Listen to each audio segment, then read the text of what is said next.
నమస్కారం. Please do subscribe AP power news. Thummapala sugars కార్మికులను ఆదుకోవాలి.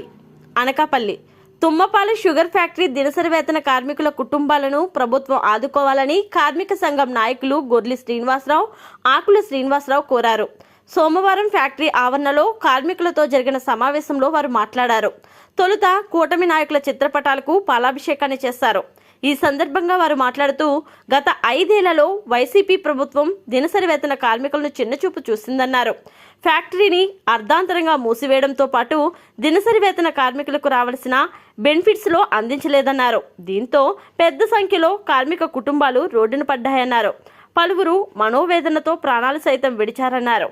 నూతనంగా ఏర్పడిన ప్రభుత్వం ఫ్యాక్టరీ పునరుద్ధరణపై దృష్టి సారించి ఆధునీకరణ చేసి కార్మికులను, రైతులను ఆదుకోవాలని కోరారు. ఈ కార్యక్రమంలో కార్మిక సంఘం నాయకులు పాల్గొన్నారు.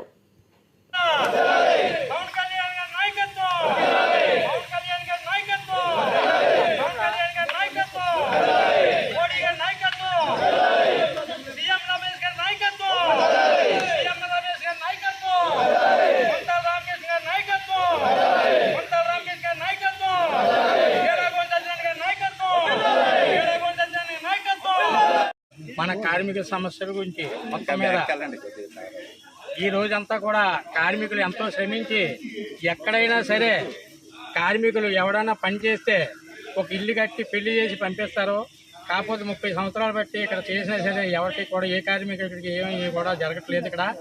కాబట్టి మేము నమ్మిన కార్మికులు, మా నాయకులందరూ కూడా చక్కటి నాయకులు. కొంతల రామకృష్ణ మచ్చలేని నాయకుడు ఇవాళ ఎన్నికయ్యాడు. కాబట్టి దీనికంటే ముందు 33 కోట్లు తీసుకొచ్చినటువంటి పీలాగోని సత్యనారాయణ గారు 33 కోట్లు తీసుకొచ్చి 330 మంది జీవితాలు కాపాడిన వ్యక్తి పీలాగోని సత్యనారాయణ గారు. అది ఇది కలిపి చక్కటి నాయకులు అందరూ మాకు దొరికారు. కాబట్టి మాకు ఏదైనా న్యాయం చేస్తారని గెలిచిన శుభ సందర్భం.